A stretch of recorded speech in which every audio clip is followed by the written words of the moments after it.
नमस्कार जय जगन्नाथ। ए किछि दिन पूर्व आमर ओडियार दुईटी चलचित्र रिलीज होइछि। गोटे होछि बो बुटु भूत आ गोटे होछि अनंता। दीटा जाक मूवी बहुत बढ़िया होइछि। मो सोशल मीडिया एमती ओपन करथिली किछि लोक एमती अछंती जो माने कि मूवी को देखि भी नाहांती। मूवी रो स्टोरी कौन अच्छी माने केमिति एक्टिंग करिसेंते समस्ते किछि भी न देखि मन इच्छा कमेंट्स दे चली जे माने हिंदी मूवी रो कॉपी हेतिबो, तेलुगु मूवी रो कॉपी हेतिबो, ओडिया मूवी को के देखु नांती। ओडिया मूवी हॉल गुडाक बाहागर मंडप हे गलानी। एटलीस्ट तमे देखो तो फर्स्ट फिल्म को देखो, जदि खराब हेतिबो ताहले कुह।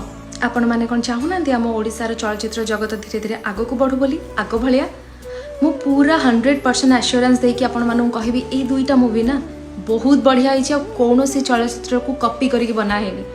आ जो मन सब एक्टिंग करिसेंती इत्ते बढ़िया एक्टिंग करिसेंती आपण थले मूवी देख साले जानि परिबे। जो जिनसटा भलो आमे ताको अप्रिशिएट करबा दरकार, आ जो जिनसटा खराब आमे ताको खराब बोली कहि परिबा। किंतु गोटे जिंस को आमे न देखिकी आमे केमती कहि परिबा से जिनसटा खराब हेछि बोले। आपण थरे हॉल को जानतु आ देखंतु, देखिले ही जानि परिबे जे मूवी कित्ते बढ़िया हेछि।